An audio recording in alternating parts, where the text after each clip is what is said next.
area demand ini nggak nyentuh. Dalam hal ini teman-teman, Bitcoin ini kan tertahan ya. Bitcoin ini masih berada di area supply ya.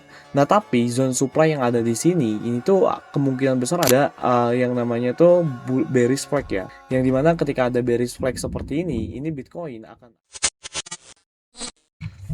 Oke, halo semuanya. Jadi di video kali ini kita akan coba analisa next move pergerakan harga Bitcoin. Ini di tanggal 10/12 kita di record di sekitar jam 2. Nah, jadi next move-nya pergerakan harga Bitcoin ini bakal kemana? Kita akan coba kumpas tuntas di sini. Kemarin itu kan kita udah analisa juga tentang pergerakan harga Bitcoin. Di ini ada dua potensial. Dia ini menurut gua yang lebih amannya itu kan masuk di area demand sekitar 86.000, tapi di situ ya teman-teman, area demand ini nggak kena gitu, area demandnya nggak nyentuh gitu kan. Nah terus kemana sih next move-nya pergerakan harga Bitcoin kalau misalnya area demand ini nggak nyentuh? Dalam hal ini teman-teman, Bitcoin ini kan tertahan ya, Bitcoin ini masih berada di area supply ya. Nah tapi zone supply yang ada di sini ini tuh kemungkinan besar adalah sebuah liquidity. Nah jadi kalau misalnya dia nggak tertahan di area sini, next move-nya ini dia bakal masuk ke area sekitar 96k sampai 100k ya. Nah jadi ini adalah areanya, karena kalau misal gue lihat ya, zona sekarang ini adalah zona liquidity, tapi ada juga kemungkinan kayak gini gitu kan. Tapi untuk zona yang freshnya atau zona yang tidak ada liquidity-nya atau tidak ada smart money-nya, ini di angka sekitar 96.000. Nah terus kalau misalnya kalian cek ya teman-teman, nah kan ketika Bitcoin ini tertahan di area sini, terus dia turun, dia naik lagi. Nah sekarang tuh kan berada di area zona supply-nya atau berada di area zona penjualannya. Nah terus apa sih yang harus kita lakukan ketika Bitcoin ini seperti ini? Yang pertama, kita akan coba cek di daily-nya sendiri. Nah di daily-nya sendiri teman-teman semuanya, kalau misalnya kalian cek ya di sini, resisten ini tertahan ya di area sekitar sini. Nah terus kan yang jadi pertanyaannya itu kemana sih Bitcoin selanjutnya kan? Nah kalau misalnya yang tadi kita masuk ke time frame lebih kecilnya di 4H-nya, ini kan Bitcoin ada potensial masuk 98k sampai ke area sekitar 100k. Nah, tapi di sini juga dia tertahan ya di area resistennya. Tapi ini tuh teman-teman, kalau misal kalian cek, ini tuh area liquidity juga gitu.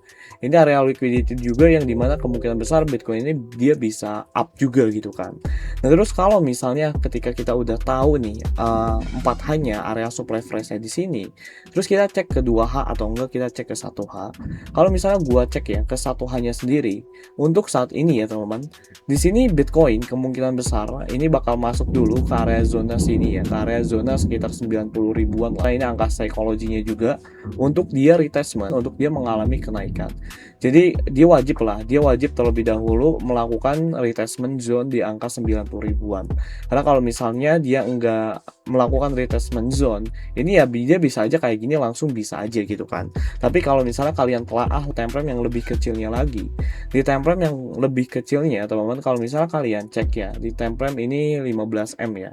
Nah di 15M nya sendiri di sini ini tuh ada yang namanya tuh bearish flag ya. Yang dimana ketika ada bearish flag seperti ini Bitcoin akan ada kemungkinan kayak gini.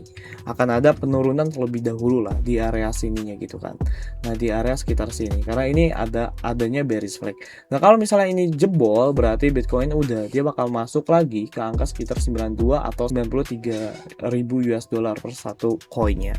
Nah jadi itu untuk next move pergerakan harga Bitcoin. Yang inti kesimpulannya, kalau misal kalian mau ambil atau mau take it Bitcoin, lebih baiknya menurut gua kalian bisa tunggu di zona demand atau zona support di area sekitar 90k ya, karena area ini area yang paling matang sih menurut gua, area yang paling matang untuk menunggu harga Bitcoin ini masuk area sini atau area yang paling aman lah.